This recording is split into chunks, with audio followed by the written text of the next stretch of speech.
여러분 혹시 최근에 어떠한 사건이나 또는 어떠한 누군가로 인해서 화가 나시거나 좀 분노를 했던 경험이 있으신가요? 제가 설교를 준비하면서 지연 사모님께 이렇게 질문해 봤습니다. 자기야 혹시 최근에 화났던 적 있어? 라고 물어봤어요. 그러자 단 1초의 망설임도 없이 거실 소파에서 답변이 돌아왔습니다. 응! 너 때문에. 저 때문이었다고 하네요. 이야기를 나눠보니까 제가 신혼여행 때 말을 너무 안 들어서 화가 났었다고 합니다. 여러분도 잘 알다시피 저희는 평상시에 잘 싸우지 않습니다.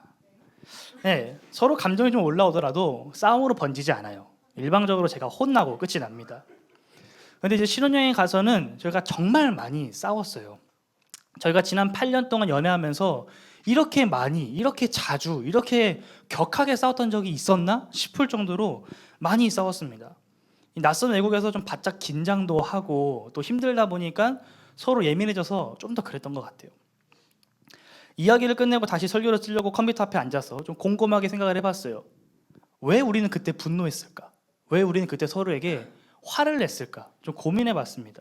그러다가 제 머릿속에서 이런 하나의 문구가 좀 떠올랐어요. 감정은 내면을 비치는 거울이다 라는 문구가 떠올랐어요. 우리가 비치는 수많은 이 감정들은 사실 우리가 내면 안에 갖고 있는 어떠한 가치에 대한 반응인 것 같아요.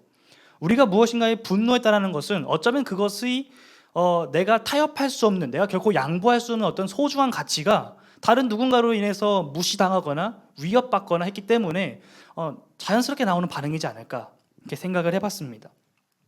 예를 들면 이런 거죠. 일전에 민수 선생님이 설교 때 이런 말을 한 적이 있어요. 본인은 시간 약속 지키는 것을 매우 중요하게 생각하는데 누군가가 그 약속을 지키지 않으면 매우 화가 난다라는 이야기예요. 민수 선생님에게 시간 약속은 그저 단순한 약속이 아닙니다. 결코 타협할 수 없는, 양보할 수 없는 상호 간의 에티켓이자 인간됨의 기본이기 때문에 상대방이 그것을 지키지 않으면 이 사람은 인간이 아니야 라고 생각을 한다라는 거죠. 다시 말해 내가 무엇인가에 분노했다면 그것이 내가 가장 중요하게 생각하는 것, 가장 소중하게 여기는 것이라는 반증인 거예요. 우리 내면의 가치를 보여주는 하나의 척도인 셈인 거죠. 자, 그렇다면 우리는 이렇게 질문해 볼 수 있습니다. 성경에 등장하는 수많은 인물들, 수많은 위대한 선지자들 또는 리더들, 왕들, 이 사람들은 과연 어디에 분노했을까? 과연 무엇 때문에 화를 냈을까라는 질문을 던져볼 수 있을 것 같아요. 오늘 우리는 성경에 있는 수많은 인물들 가운데 요나라는 인물에 대해 살펴볼 겁니다. 우리가 함께 읽은 이 말씀을 통해서 알 수 있듯이 요나는 매우 화가 나 있는 상태죠. 요나는 왜 분노했을까요? 요나는 도대체 무엇 때문에 분노했을까요? 그리고 그 분노는 과연 정당한 것이었을까요? 그리고 그러한 요나의 분노를 하나님께서 어떻게 반응하시고 다루어 가실까요? 오늘 함께 살펴보길 원합니다. 우리 첫 번째 한번 읽어볼까요? 시작! 요나는 자기 자신 때문에 화가 났다. 네. 요나가 어떤 사람이죠, 여러분? 요나 하면 어떤 이미지가 좀 떠오르시나요?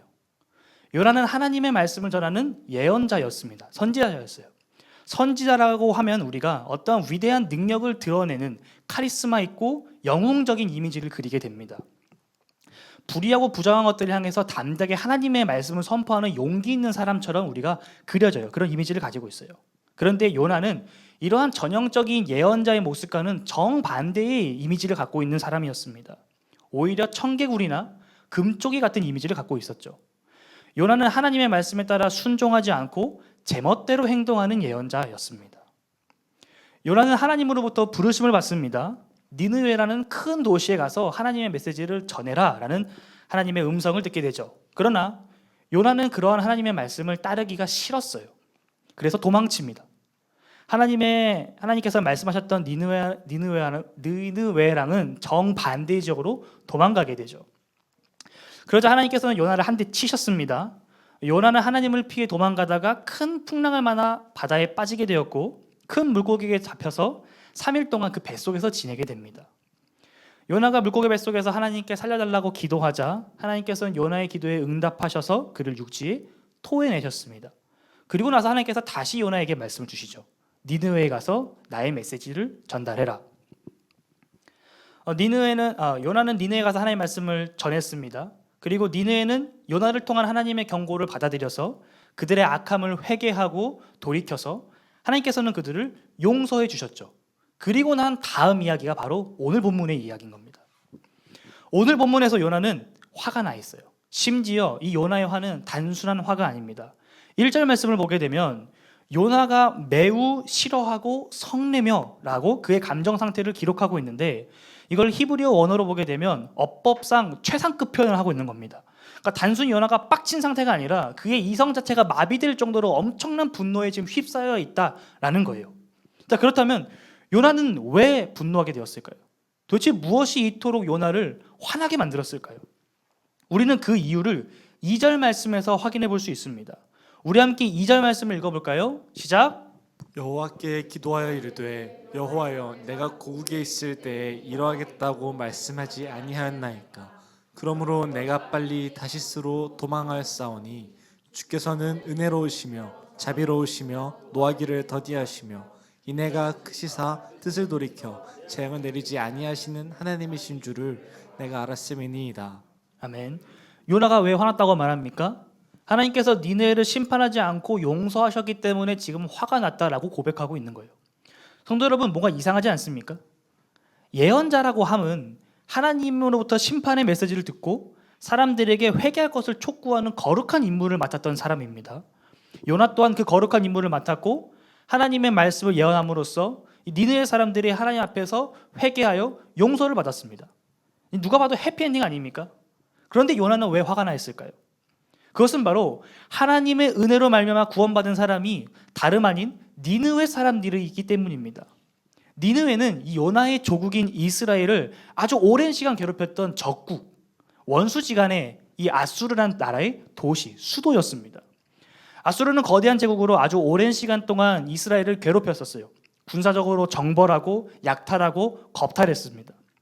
이스라엘의 입장에서 아수르는 무섭고 두려운 존재이면서 그와 동시에 증오와 혐오의 대상, 그리고 이스라엘의 쓰라린 상처였어요.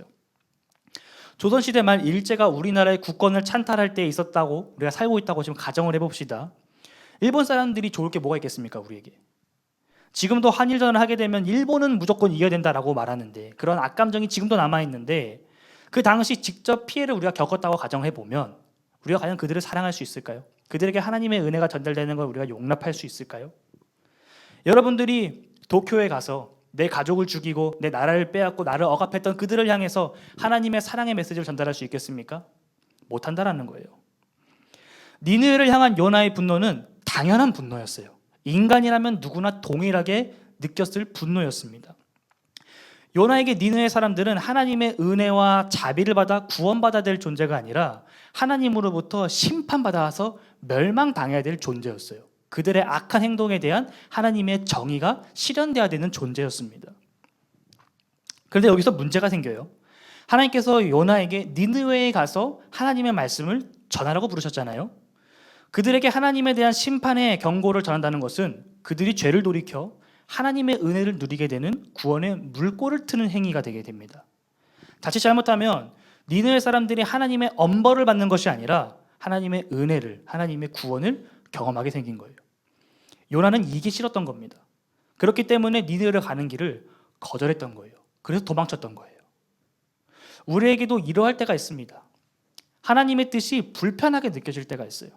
하나님께서 성경을 통해 우리에게 주신 말씀에 순종하고 싶지 않을 때가 있습니다. 하나님께서 주신 마음의 감동과 느낌에 따라 순종하기 싫을 때가 있어요. 우리에게는 하나님의 뜻과 내 뜻이 서로 맞지 않을 때 우리는 어떻게 하나요? 누군가는 그럼에도 불구하고 나는 하나님의 뜻에 순종합니다 라고 답할지 몰라도 사실 우리 대부분은 하나님의 뜻이 아닌 내 뜻을 선택할 때가 너무나도 많아요. 제가 고3 때 신학대학으로 진학하려고 할 때 부모님과 큰 마찰이 있었습니다. 저는 가겠다라는 거였고 부모님은 가지 마라라는 이 대립이었죠. 저희 가정에는 목회자분들이 몇 분 계십니다. 저희 친가에는 큰아버지와 사촌형이 목회자, 목사님이시고, 그리고 외가에서는 이모 할아버지께서 강도사까지 하시다가 목회를 접으셨어요. 이 부모님께서 옆에서 늘 바라보시면서 이 목회의 길이 얼마나 힘든지, 이 사명의 길이 얼마나 힘든지를 직접 보셨기 때문에 그 길을 막으셨던 거예요. 가지 말라고. 대학 수시원서 접수 일자가 다가올수록 저와 엄마의 싸움은 점점 더 격렬해졌습니다. 이 늘상 싸우니까 이 교회 가서도 티가 났던 거예요. 그 냉랭한 분위기가 티가 났던 거죠. 결국 당시 섬기던 교회 목사님과 사모님께서 저와 엄마를 호출하셨습니다. 도대체 무슨 일이냐라는 거죠. 그리고 어느 한 날을 정해서 그날 오후 2부 순서에 저의 진로를 놓고 온 교회 성도님들이 함께 중보기도하는 기도의 시간을 갖게 되었습니다. 그날 저는 하나님의 부르심을 재확인했고 저희 엄마는 아들의 목회의 길을 맡겠다라는 그 고집이 꺾이셨어요. 그리고 나서 엄마와 이런저런 이야기를 나눴는데 엄마가 저에게 이런 이야기를 했습니다. 본인이 그 길이 얼마나 힘든지를 알기 때문에 말리고 싶었다라는 거예요. 하나님, 왜 내 아들입니까? 왜 굳이 내 아들이 그 힘든 길을 가야 됩니까? 난 싫습니다 라는 거였죠. 그렇게 하나님께 화를 내고 고집을 부렸다고 말씀하셨어요. 하나님께서는 엄마 내면에 있는 그 요나의 마음을 꺾으셨던 거죠. 성도 여러분, 여러분들의 마음은 어떤가요? 하나님의 말씀에 불편한 그 마음을 들게 만드는 것들이 있으신가요? 그렇다면 우리가 내 뜻이 아닌 하나님의 뜻을 선택하며 살기 위해서는 우리가 어떻게 해야 될까요? 우리 함께 두 번째 한번 읽어볼까요? 시작! 요나의 마음을 버리고 하나님의 마음을 가지라. 우리가 가장 먼저 해야 될 것은 바로 요나의 마음을 버리는 거예요. 요나의 마음을 버려야 됩니다. 요나의 마음이 무엇입니까? 그것은 바로 자기 중심적인 마음이에요. 자기 중심적인 마음. 1절부터 3절까지 요나가 하나님께 기도하며 외쳤던 그 모든 이야기들 안에서 반복되는 단어가 하나 있습니다. 그게 바로 뭐냐면 내가라는 표현이에요. 내가라는 표현이 무려 5번이나 반복되어 있습니다.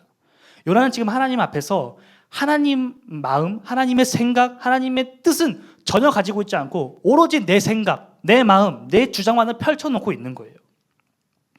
요나는 니느웨가 하나님의 심판을 받아 멸망하기를 바랬습니다. 요나는 니느웨가 하나님의 심판을 받아 그러나 하나님께서 니느웨 사람들을 용서하시자 요나는 니느웨를 향한 하나님의 은혜와 자비가 부당하다고 판단했던 거예요. 하나님의 일하심이 잘못됐다라고 생각한 겁니다. 그래서 지금 분노하고 있는 거예요. 2절과 3절 말씀 한번 보십시오. 요나의 표현을 이렇게 말할 수 있어요. 하나님, 내가 이럴 줄 알았어요. 하나님이 얘네들 다 용서해 주실 줄 알았다고요. 그래서 내가 안 가려고 했던 거예요. 그래서 내가 당신으로부터 도망치려고 했던 겁니다. 모르겠고 그냥 죽여주세요. 내가 차라리 죽고 말지 내가 당신 뜻대로는 하지 않겠습니다 라는 것이 지금 요나의 분노라는 거예요.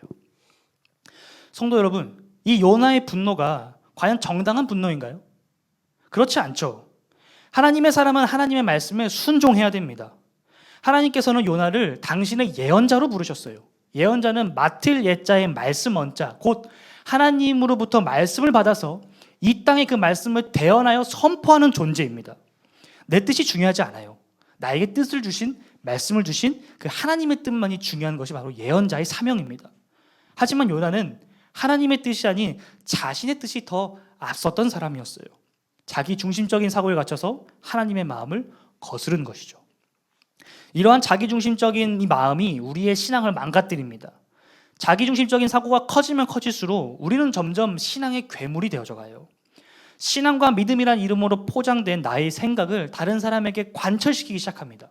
이게 굉장히 무서운 거예요. 성경에 자기중심적 사고에 빠져서 죄악의 길을 걸었던 사람들의 이야기가 얼마나 많이 기록되어 있습니까? 아담과 하와는 하나님처럼 되겠다고 선악을 알게 하는 나무의 열과를 따먹으면서 타락의 길을 시작했습니다. 사사시대 이스라엘은 자기 소견에 옳은 대로 행하며 하나님을 인정하지 않았죠. 초대교회 안에서도 자기 이익과 관점을 앞세우던 자들이 문제를 일으켰습니다. 심지어 하나님의 아들이신 예수님조차 사람들은 자기 기대에 맞지 않는다는 이유로 십자가에 못 박았습니다.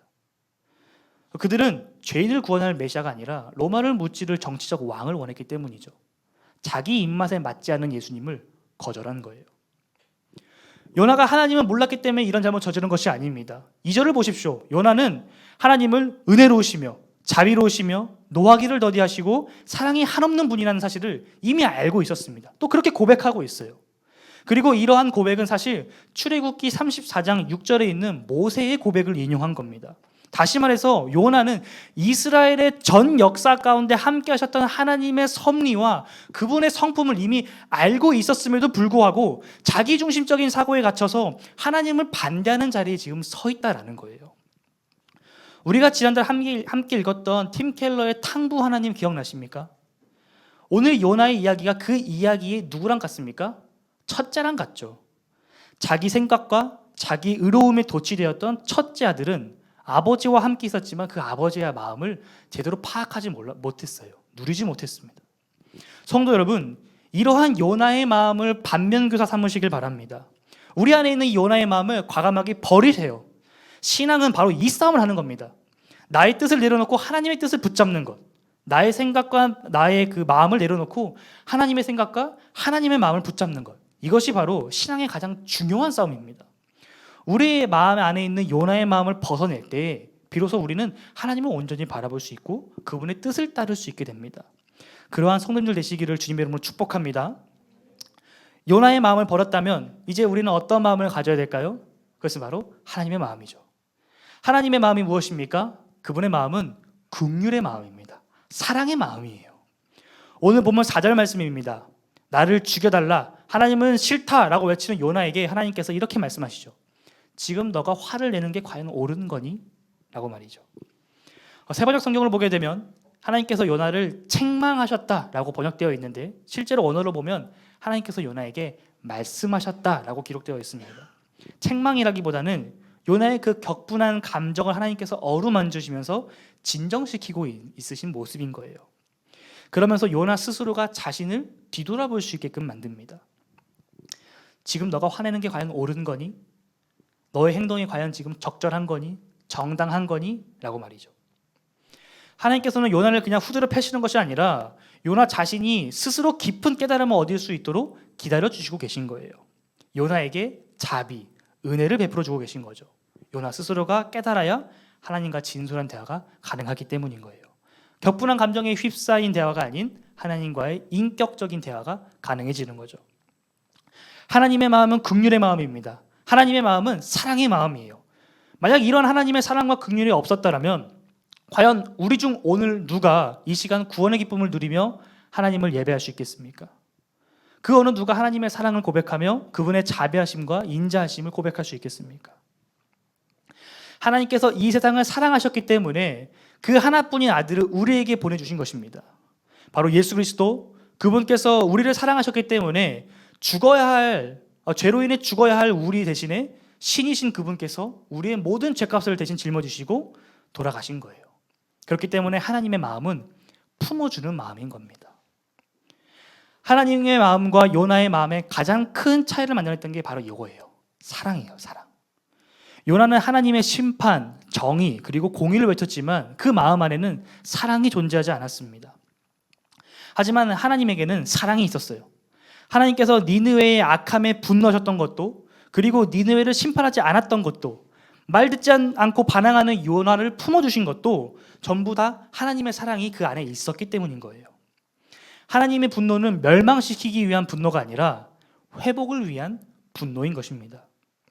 흔히 우리가 사랑장이라고 하는 고린도전서 13장 말씀을 보게 되면 사도 바울은 이렇게 말합니다. 내가 사람의 방언과 천사의 말을 할지라도 사랑이 없으면 소리나는 구리와 울리는 꽹과리와 같다라는 거죠. 소음에 불과하다라는 거예요. 그리고 사랑은 오래 참고, 사랑은 온유하며, 시기하지 아니하며, 사랑은 자랑하지 않고, 교만하지 아니하며, 무례히 행하지 아니하며, 자기의 유익을 구하지 아니하며, 성내지 아니하며, 악한 것을 생각하지 아니하며, 불의를 기뻐하지 아니하며, 진리와 함께 기뻐하고, 모든 것을 참으며, 모든 것을 믿으며, 모든 것을 바라며, 모든 것을 견디느니라 라고 말이죠. 이것이 바로 사랑이 가지고 있는 고유한 특성, 사랑이 갖고 있는 고귀한 성질입니다. 진정한 신앙은 은혜를 받는 것에서 그치는 것이 아니라 은혜를 나누어 주는 것으로 나아가야 돼요. 내가 받은 은혜, 내가 받은 사랑은 나 혼자 독식하는 것이 아니라 그 사랑을 나눠주는 것, 거저받은 그 사랑을 거저 나눠주는 것, 나 홀로 독점하는 것이 아니라 나누고 흘려보낼 때 진정한 신앙이 완성되는 겁니다. 하나님의 마음이 우리 안에서 정상적으로 작동하게 되는 거죠. 여러분 안에 이러한 하나님의 사랑이, 하나님의 마음이 가득하기를 소망합니다. 여러분 안에 하나님의 마음이 충만하시기를 주님의 이름으로 축복합니다. 말씀의 결론을 맺겠습니다. 과연 요나는 내가 화내는 것이 옳으냐라고 물으시는 이 하나님의 말씀에 어떻게 반응했을까요? 자신의 잘못을 뉘우치며 회개했을까요? 아니면은 여전히 뻔뻔한 모습을 보여줬을까요? 성경은 이에 대해 말하고 있지 않습니다. 열린 결말로 끝이 나요. 하지만 우리는 미루어 짐작해 보길 요나는 하나님으로부터 자신의 잘못을 깨달았을 것이고 뉘우치고 돌이켰을 것입니다. 이러한 열린 결말은 어쩌면 우리에게 이러한 메시지를 주고 있는 것일지도 모르겠어요. 제 스스로에게 적용시켜 보면 민혁아, 넌 어떻게 할래? 너 안에 하나님께서 원하시지 않는 모습이 있다면, 너 안에 그렇게 자기중심적인 마음이 있다면, 너 안에 하나님의 말씀에 순종하기 싫어하고 너의 뜻대로 행하려고 하는 그 마음이 있다면 너는 어떻게 할래? 라는 거죠. 너는 이미 그 답을 알고 있지 않니? 여러분, 신앙은 나를 하나님의 편에 맞춰서 살아가는 것, 하나님을 닮아가는 것입니다. 내 안에 있는 나의 나된 것들을 하나하나 지워내고 도려내고 제거하여서 하나님의 마음, 하나님의 사랑, 하나님의 은혜를 내 안에 차곡차곡 쌓아가는 것이 바로 신앙입니다. 성도 여러분, 성경은 처음부터 끝까지 우리에게 하나님을 사랑하고 이웃을 사랑할 것을 우리에게 말하고 있어요. 하지만 이웃을 사랑하는 것, 특히 내 원수를 사랑하는 것은 결코 쉬운 일이 아닙니다. 하지만 우리는 하나님의 마음을 품고 이 땅에서 내 이웃을 사랑하며 다른 이를 내 몸과 같이 사랑하는 그 선한 싸움을 해나가야 되는 줄 믿습니다. 이 세상에서 약삭빠르게 잔머리나 굴려가면서 살아가는 것이 아니라 세상이 미련하다 말할지라도 바보라고 말할지라도 기꺼이 그 고귀한 사랑을 나누고 실천하는 그 힘겨운 싸움을 이어나가야 됩니다. 그때 어떻게 해야 우리가 이 힘겨운 싸움을 능히 이겨낼 수 있을까요? 정답은 기도예요. 사실 뻔한 이야기죠. 진부하게 들릴지도 모르겠어요. 하지만 여러분, 기도가 뭐라고 생각하십니까? 기도가 하나님을 주장하고 움직이는 것이라고 생각하십니까? 내가 기도하면 하나님께서 그 기도에 응답하시기 위해서 막 움직이셔야 된다고 생각하십니까? 아니에요. 그것은 우리가 하나님을 단순히 요술램프 지니 정도로 취급하는 겁니다. 하나님은 우리의 왕이십니다. 내 삶과 영혼의 주인이십니다. 우리는 그분의 백성이요 자녀죠. 그렇기 때문에 우리가 그분께 기도한다는 것은 내가 하나님의 뜻대로 살겠다라는 고백인 겁니다. 종이 주인에게 복종하고 백성이 왕에게 순복하는 것처럼 나의 뜻이 아닌 하나님의 뜻대로 살겠다라는 믿음과 신앙의 표현인 거예요. 내 뜻에 하나님을 맞추는 것이 아니라 하나님의 뜻에 나를 맞추는 조율 작업이 바로 기도인 겁니다. 여러분, 놀라운 것은 오늘 요나가 하나님을 만난 것도 바로 기도의 자리였어요. 비록 자기중심적인 잘못된 신앙을 가지고 있었지만, 하나님께 정당하지 않은 분노를 표출했지만 그는 기도의 자리에서 하나님을 만났습니다. 하나님께서 그 자리에서 요나의 마음을 어루만져 주신 거예요. 성도 여러분, 주님을 의지하십시오. 아무것도 염려하지 말고 모든 일에 기도와 간구로 너희 구할 것을 감사함으로 하나님께 아뢰라 라고 말했던 사도 바울의 가르침을 따라 우리 주님의 도우심을 구하시길 바랍니다. 그러면 우리는 하나님의 마음을 품을 수 있어요. 아무든지 나를 따라오려거든 자기를 부인하고 날마다 제 십자가를 지고 나를 따를 것이니라. 누가복음 9장 23절. 이 말씀을 반대로 뒤집어 볼까요? 자기를 부인하는 자는 내 인생의 주인이 누구인지를 알고 나의 뜻이 아닌 하나님의 뜻을 붙잡고 살아가는 자는, 그렇게 고백하며 나아가는 자는 예수님을 따라갈 수 있다라는 이야기인 거예요. 성도 여러분, 예수 그리스도께서 우리를 향해 아낌없는 사랑을 쏟아 부으셨던 것처럼 이제 우리도 이 땅을 향해, 내 이웃을 향해, 또 이 세상을 향해 하나님의 사랑을 쏟아붓는 하나님 나라의 귀한 통로가 되시길 바랍니다. 요나와 같은 이기적이고 오만한 세상 속에서 사랑과 은혜와 자비의 하나님의 마음으로 살아가는 저와 여러분이 되기를 주님의 이름으로 축복합니다. 이 시간 우리 함께